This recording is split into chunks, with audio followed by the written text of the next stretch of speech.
Hello everyone and welcome back to Chronos Plays Zero Escape 999. Today we're opening this bookshelf and looking at some books, I guess. All 6 books seem to be pointing at the cylinder number lock. Oh, this. What is this? Powerful light bulb. Feels like a light bulb. Pretty high wattage too, unless I miss my guess. What? Pretty high wattage too, unless I miss my guess. This should generate quite a bit of light. Unless I miss my guess? Unless I miss my guess. What the hell is this? Oh. It's a bunch of lights. There are books here in all sorts of languages. I can't read it. This iron plate is bolted down. I don't think it's a door. I think it's just a wall. Why have an iron plate bolted to it, though? And we've been here before. Alright, down there, what's this? A small enclosure with 9 sides. There are 3 of these things that look like kind of music stands. I know what we need to do.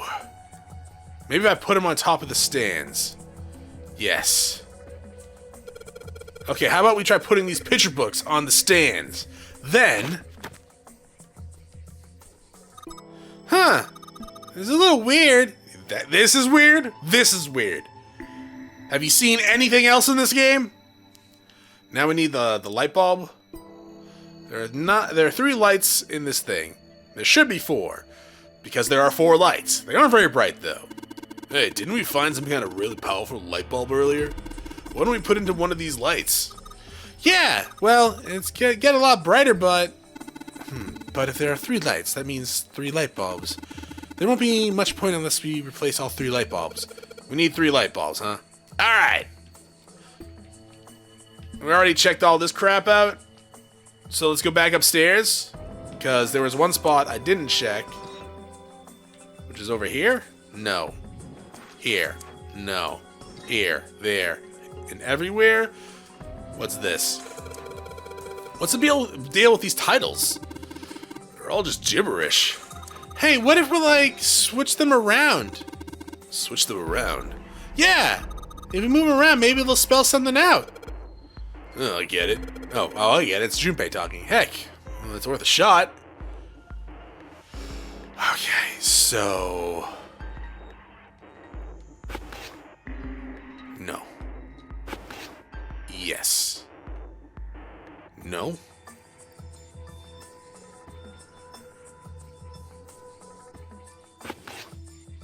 Yeah, that works. So here... There we go. No. So open here. Find... Blah, blah. Bulb! I got it. But we can't... Okay, never mind. Shut up. How about this? Yeah! This is a piece of cake. Hooray! You did it, Junpei! I guess that turned out well enough. So the letters from the title spell out, open here, find bulb. Yay. The light bulb looks like it's brand new. And it's really big, so make a lot of light. Well, the size of the light bulb generally isn't what makes it really bright. It's what's on the inside that counts. But now I need to find the 3rd one. And the only other place was like down here where we can zoom in.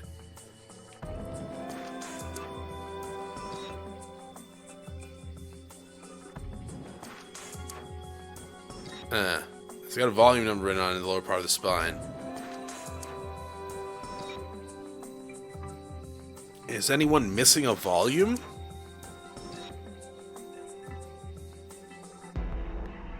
I mean, these only go up to 7, and these go up to 8, so maybe they're missing an 8th one here? We've already checked everything down here, did we not? No, we did not. No, we did. We totally did. Some of these books that stand out really throw me for a little loop here, though. That just goes back up here. Scaffold, okay. Ladder. No. Ladder? Ladder. Oh, I can actually go up there. Interaction between shortwave energy and matter. What else we got? Just listen to you read those titles and give me a headache. No kidding, like, you know how hard some of these titles are for me to pronounce? Can't say fancy technology stuff, and I get along real well. Keep on talking about that stuff and you're gonna put me to sleep. You keep saying that. The black hole hypothesis. Gamma ray astrophysics. I guess this is a bookshelf about astronomy theme. We already did all this. Did I accidentally miss something? I mean, I guess I didn't check the top shelves over here. Energy theory, huh? I don't even understand the damn title. Looks like this shelf's all science and technology. Cool. Oh, we can go up here. Kitab al-Azif? Kitab al-Azif? Man, they got some weird stuff here. I can't even pronounce this one. Yeah, this one. Just this one. Not any of the other ones in the last episode. Who's that? Some famous guy? It's not a person's name. It's the name of a fictional book created by Abdul Azhared. Sure. It's said to be one of the sources used in the creation of the legendary book of the dead, the Necronomicon. Oh! So these are all cult books and stuff. Neat. This book is called Mind Swap. You mean like you could change bodies with someone? Well, I guess I wouldn't mind switching body with my brother or Junpei too much, but I'd rather die than let Seven switch with me. The hell? I didn't even want to swap bodies with little brat like... Hey, you were just imagining it, weren't you? You were! Shut up. Yeah, well, he wasn't the only one. God damn it, Junpei, shut up. You horny bastard.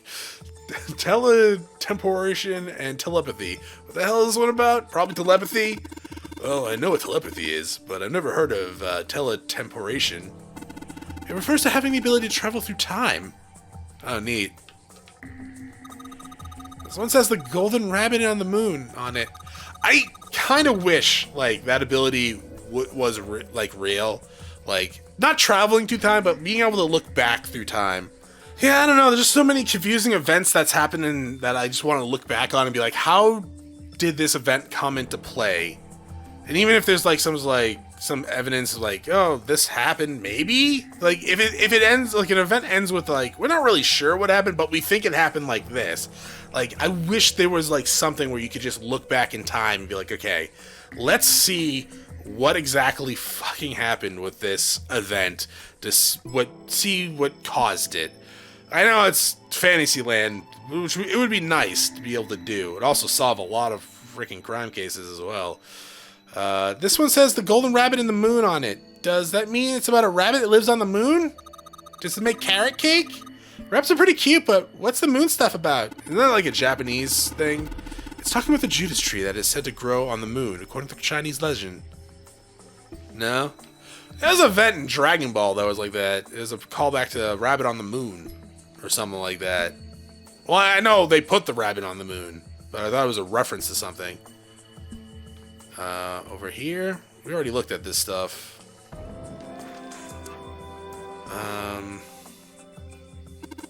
What's that one called? It says Foundations of DNA and Genetic Engineering. Fun. An overview of the photochemistry. I think whoever set this up wanted us to see the cover, not the spine. Let's look at it, okay? Huh. Looks like there's a whole other... Hold on. Oh, there's a light bulb! Look, Junpei! I think there's something behind the books. It's a light bulb. Oh, thank God. There's a brand new light bulb. It looks like a pretty high wattage one, too. You gotta check the lumens. Well, there was a light bulb here. There isn't anything here now. Communication and computer science, huh? That's a pretty generic title, just like my degree. To be honest, it's so vague I don't really know what it might be about. Automated robotic assembly line techniques. What's that? Some sort of comic book? Geez, I guess boys really like that stuff, huh? No, you're thinking of a different sort of robot. This robot is talking about automated machinery that used to build things like cars and take jobs. Done. Alright, let's go down to Paradise City and then put in some light bulbs. Alright, there are 3 lights here. I'm going to change these bulbs. Now, they should... awesome! It worked! Way to go, Junpei. Good job, buddy. There's something projecting on the bottom. There are these letters. They look familiar. Sheldrick 5. Sheldrick. Sheldrick 5. It says Sheldrick on the spine of this book. I got the volume number written on the lower part of the... Yes. Give me the Sheldrick 5! Did I have to examine that? Sheldrake 5? Yeah. I think I saw the rest of this collection somewhere. It'd be literally behind us. Yeah, I think it was somewhere around here. I was just there, and you guys stopped me from taking the book. Let's go take a look. Sure. Okay. Sheldrake. Have you heard of him? I'm pretty sure it's a Pokemon. Yeah, Lotus told me about him. There's a British biochemist named Sheldrake. Oh, that He has guy. a rather interesting theory, morphogenetic fields, which relies on the theory of morphic resonance. Really? From Lotus, huh? Well, Clover also said something to me about that stuff. She did? Yeah, what was it? We just had a The flashback of this ability last to episode. access a morphogenetic field is affected by a couple of things. Yeah. The first is epiphany, and the other is danger. And then, like, she stabbed me in the back with an axe. Well, actually, no. It was more I was kneeling down, and then she chopped off my head. Which is rude, Clover. Like, I was gonna come with you. That girl. I told her not to tell anyone. Well, you were dead. You did? Why? Well, Look, man, I didn't push it because we're in a hurry, but I'm kind of sick of this. How about you just tell me, okay? tell you what? Don't give me that. About the experiment. Ugh. Very well, fine. I'll tell you everything. Whoa. But not here. Let's move to the top floor. Stairs. My greatest weakness. I suppose I might as well start by telling you why I kept quiet, and why I made sure Clover did as well. To be honest, the explanation is quite simple. Zero like your told me robes. not to. I had little choice. He didn't walk up and tell me, of course. He gave me a message engraved on a card. That's a Braille card. Yes. How else would he read the card, Junpei? It looks just like the one you showed us earlier. I'm sure it's different. So you had 2 cards. No, only one. Huh? What do you mean? I thought that card just had some rules for the Nonary game on it. Yes, it did. And those were the rules I read you. However, they were not the only thing on the card. Oh. There was something I didn't read. Well, perhaps I should say there was something I couldn't read. And that was? Tell no one of the events that took place 9 years ago. Tell, and I activate your sister's detonator. It's a threat on our lives. Well, your sister's live.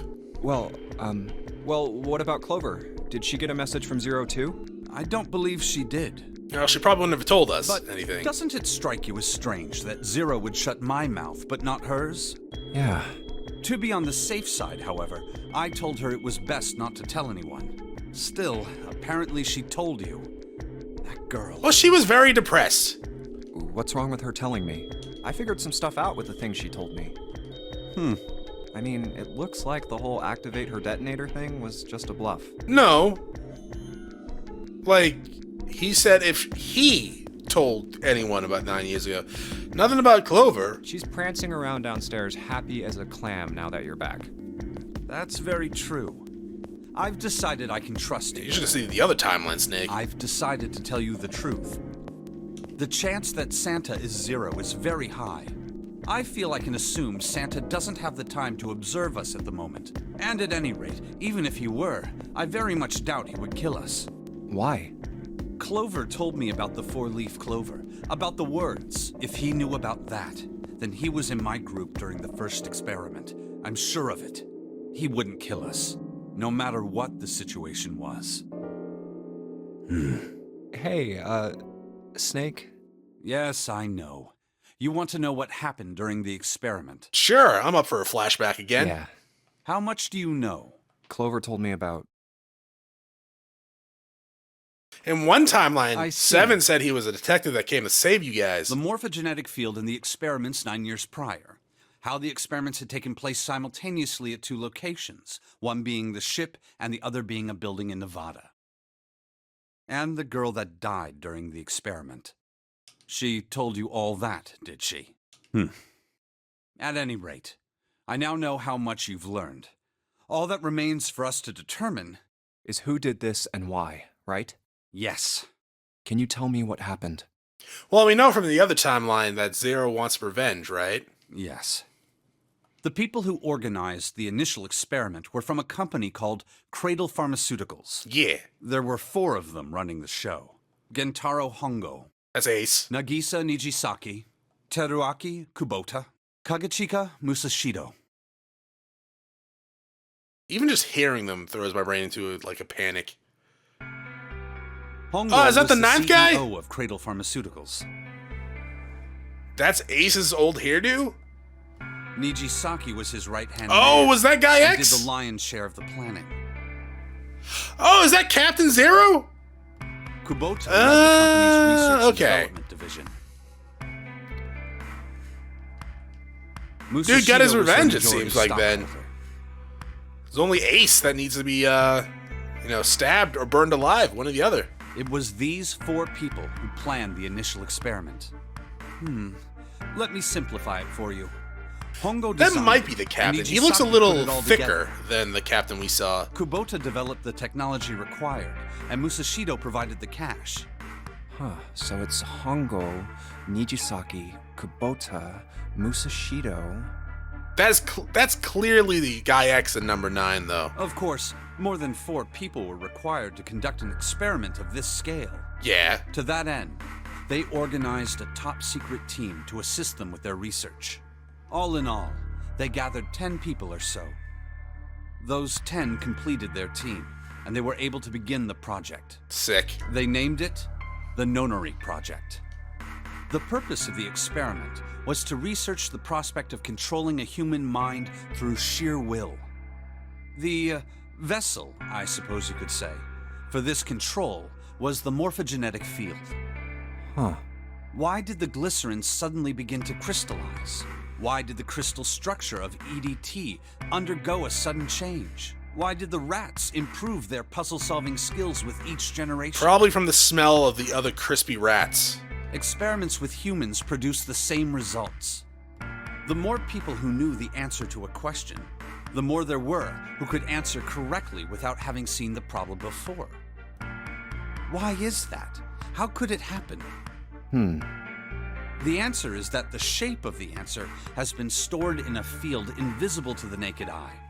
And through that field, the resonant event transmits information related to that answer. That's essentially the idea behind morphogenetic fields. But that's just a theory. A game theory. Can't bring yourself to believe it? Yeah. Let's say someone killed another person because the devil told them to do it. Whether the devil exists or not has no relevance to the murder. They believe the devil exists. Okay. Whether or not he does is immaterial.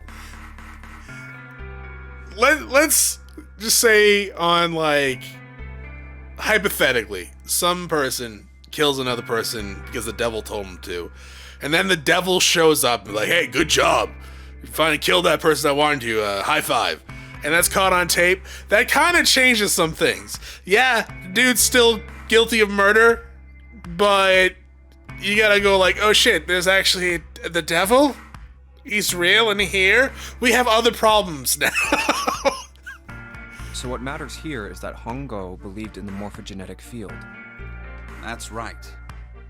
But I still don't get it. You said they wanted to figure out how to control people, right? That is what you were saying. Yes. So how are they going to do that with a morphogenetic field? I'll keep it simple. Let's suppose 10,000 people have solved a certain problem. The chance of you knowing that answer, even if no one has told you, will go up. Let's have another example. I need shall we? everyone to read a lot more so I can learn by osmosis then. Say 1 million people were to do a handstand right now. Tomorrow, the chances of you doing a handstand would be higher, even if you had heard nothing of this hypothetical mass handstand. I could prove that wrong right now. Mankind's thought process and actions are all And also part of a break my resonant neck. event. All of the resonant events encoded in the fields are projected onto you. Of course, this assumes you believe in this theory. Do you follow so far? Yeah. Now, if there was a person who had the same effect as those millions of people, what would happen? If that one person were to do a handstand, other people would find themselves wanting to do handstands as well. Can you imagine what a person with powers like that would be able to do? It'll probably get me into shape. Come on, there's no way. I'm not done. Imagine another scenario. Imagine another person. This is an ordinary person. Let's say he does a handstand. What if there was someone who could grab the resonant event he created by doing that and use it to make other people do handstands? What would happen then? A person who has the power to write to the field, and someone who can read from the same. You could think of them as the writer and the reader, or the transmitter and the receiver. What would the world be like if there were people with abilities like these? Pretty weird, probably. So the transmitter's resonant event Depends on the can be person that has transmitted it. through the field and sent to the receiver. And then the transmitter can control the receiver however they wish. That's what you're saying, right? Yes, close enough at least. Come on, that's just crazy. Well, if you want to prove that, then you'll have to test it first. At least, that was how they thought. That was why they decided to do their experiment. That was how the Nonary project began. By the way, Junpei, have you ever heard of the Gansfeld experiment? Yeah, that was an experiment in telepathy, right? You place a pair of subjects in separate rooms. Then you show one a picture and ask the other what they see. I like the one from Ghostbusters where you just sent out like a shocker. Interesting. I'm impressed. Yes, that is exactly correct. Who told us that one? Was it Lotus again? So, why did you bring up the Gansfeld experiment? It was used to screen subjects for the Nonary project. The hospital in a remote town was affiliated with Cradle Pharmaceuticals. Hongo used it to conduct experiments on Oh, it's a visiting hat! children in secret. Oh, I thought you had a weird-ass hairstyle, dog. On Ace. Some of them, he found, had potential. He began to gather children that showed promise. Children that seemed as though they might be able to access the field. Of course, none of them volunteered. They were kidnapped. There were 9 pairs of siblings taken, for 18 children total. For reasons that were not fully understood at the time, each pair had 1 transmitter and 1 receiver. They were split perfectly. As such, the 18 children were split into 2 groups of 9.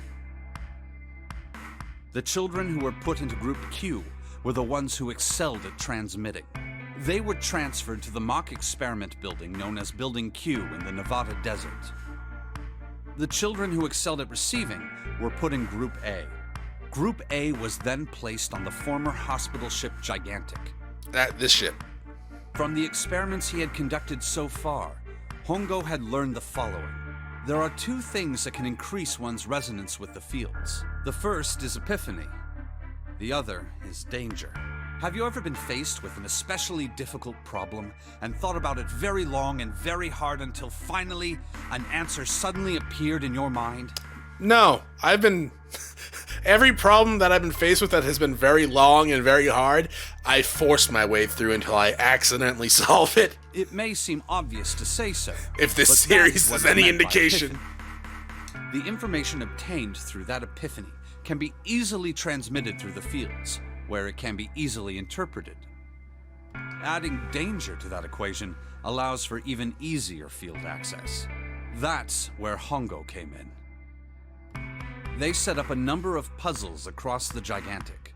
The participants had to solve each one before they could move to the next room. Of course, he hadn't forgotten to include danger. He had detonated a bomb on the hull of the Gigantic. The children in Group A were forced to play the Nonary Game as the ship sunk. By forcing the children into a life-or-death situation, Hongo hoped to increase the likelihood of their tapping into the fields. The children from Group Q, on the other hand, were confined to the mock experiment building, Building Q. I think I would want to be in Group Q. Building Q duplicated the interior and puzzles of the gigantic exactly. Every detail was exactly the same. Hongo explained the situation to the children in Group Q. Solve the puzzles you find throughout the rooms. When you have the answers, transmit that information to the children in Group A.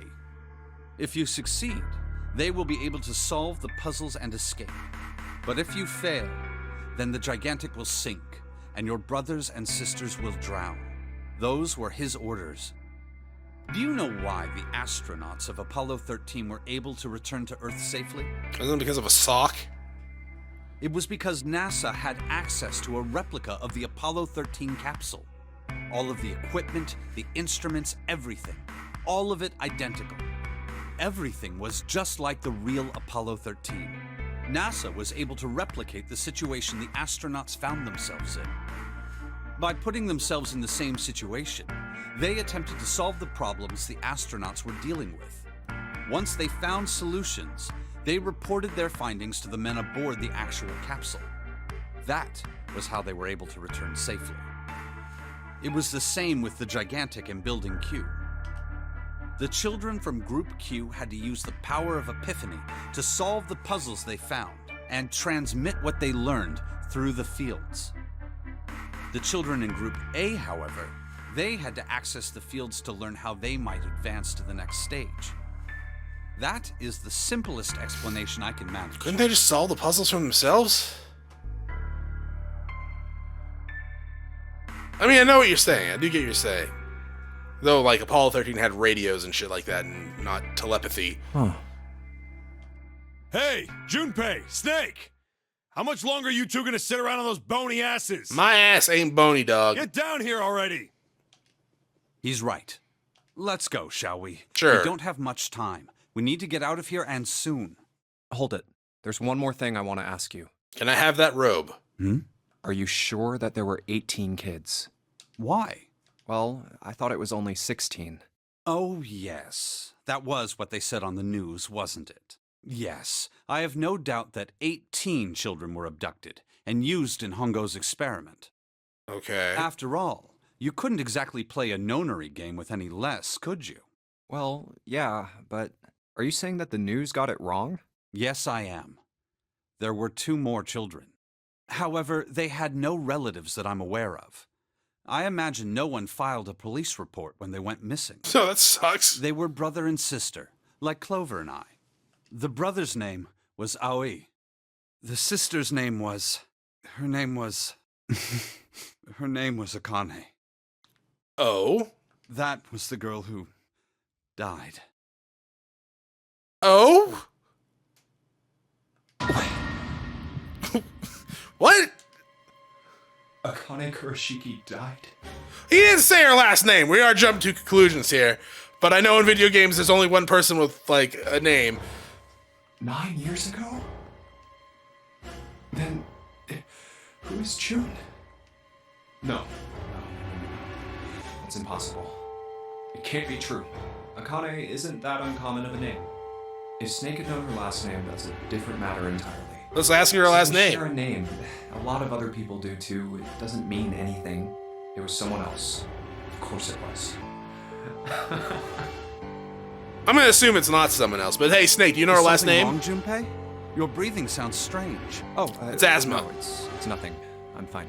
Let's get back down there. No. Right? Do you know the last name? I couldn't do it. Why didn't I ask? Yeah. What's her last name? I just couldn't get the words to come out. Oh, well, okay. Is that why she's been getting a fever? Is it because she doesn't actually exist? Or something? I guess we'll find out at some point in the future.